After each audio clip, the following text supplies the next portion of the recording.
Tala Fou se whapoponga o tala mai Ausetalia le radio Samoa. O le minister vai fafo Ausetalia Penny Wong o la whailua i malpāle meo fiti le aso a tai au ma wa whailua mai le fuafuanga le leiba ina ia toi whamautu le tūranga whaupwhai o māloa Ausetalia le Pasifika. Whailua i le so le tali Ausetalia le una i pea saina le Pasifika mo atunu e se fulu ia sainia se marienga tau le puipuinga fau e peo na nginga i li poti le so. O le amalanga atu Wong i fiti e whailua i malpāle mea Frank Bainimarama, a wanga tu fo i le minister vai fafosa no Wang Yi e asia ni se o tu moto le Pasifika. O tu lai mamai nei tu langa i le mai o le anginga o ripoti o whaero ai le mana na o saina i o ina tu langa e pei o le puipuinga anga yatu whai ngā whaiva ia maisi tu langa mai atunu o le Pasifika. O whaero mai o lo o whaia pea whiutana inga i le teminei a mātai tu fo i le to tele po le atonu le tu langa o le atonu iai ia le whaangaioinga o marienga e meise foi li pote o lo whetau wa inai tau mawhainga saina e whaau fiatu le Pasifika. E tō ruata mai tai maari e tō tolu a mōria le whalawlawe na whanai na ise a li e tōlu sa furu tau sanga i sini o lo tau fia nei le whanamai. O whailoi li pote le ala ata fitu, nisi o ata ua whailoi mai eise pampeni sini rei tu i sauti si sifo sini i le amatanga o le vasa nei na pue nei e leo leo tangata ma mōlia.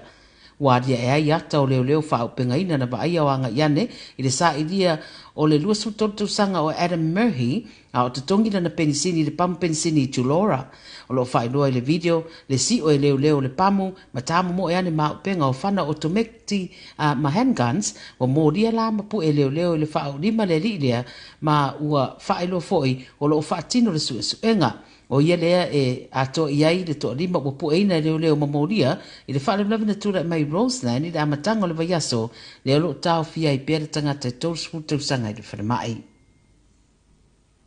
O whātūrango le asi tia le tawale e le tise i se tete pe o New South Wales, Queensland i Ausetalia nei, Australia i saute, pe o na whaelo e se ripoti le so. E whaitau miliona tangata i te tono le tolu se tete leo le awhia ngai ma si tanga i tau e le tise, ina ua whaatanga ina le regulator le whaiau i si tanga. O le Australian Energy Regulator o lātou fola, o le amata whaamamaru le swinga i le aso mua iulai o le tausanga nei, no winga la, o le a fia umai whale i se tete pe o na taua. Si tia le whainga mālo le whetarale le Default Market Offer po le DMO o le taua pito maua lunga lea e mawhaio no i eisi tanga. O le stete o New South Wales o whaamawina o le asi tia le taua le tise mare valu tesima 5% i le sefuru valu tesima le 3%. E toa whaali ua po ina leo Yosufa inga na whaia le tai au po le sa iringa o le tangata na whasio tia le talavou mai sini o Omar Elmal i le lua tau sanga talua i ua whai mai leo o se vevesi ta mai tia onga ai ua whai te tele. Ta ua le 9 News i le so i la tona po ina leo amata mai le lua sefuru tau sanga na mātutua anga iatu i le lua sefuru 5 tau sanga.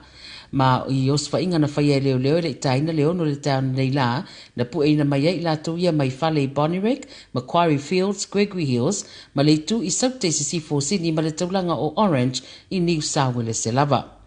Wa ave natu i ofisa o leo mo suenga ma ua fuafua le amolia i la ia pe a mai a suenga o lo whanga solo, whai mai le te o suenga e malo siro la tanunga i mori mau o la maua e mori ai i la ia. Ma lo ta ua fo ila e whapea e fōringa o le whaalawlawe na tupu e mafo mai se vevesi lungo le social media ma isi talavou e toa lua ma iwai ina whai te tele ia ma o atua ina fia ane ai ma isi tangata mātutua ia ma o atua ina maniu le talavou lea o Omar Elmal. Ma le talamuli i se ripoti le tūlanga o iei le COVID-19 vai te tonu o Ausetalia o whaamawina ai le upenga te whailangi le soifua malaloina ma i la tōlo o whaamawina le tūlanga o iei le whaamai le tunuu. I le ACT lava la tau ia whaafewa se lau varisutasi active cases o lo o iei New South Wales se lau luas ful whaafe se lau ivas ful ma le whaa o le Northern Territory e afe lima se lau fitus ful tolu la tōlo o a fia le COVID le teminei Queensland e tolu sulu no afe lua se lau fast ful ma le whaa, o South Australia lua se fulu lua afe valu se lau tolu se fulu fitu, o Tasmania lima afe faa se lau valu se fulu tasi.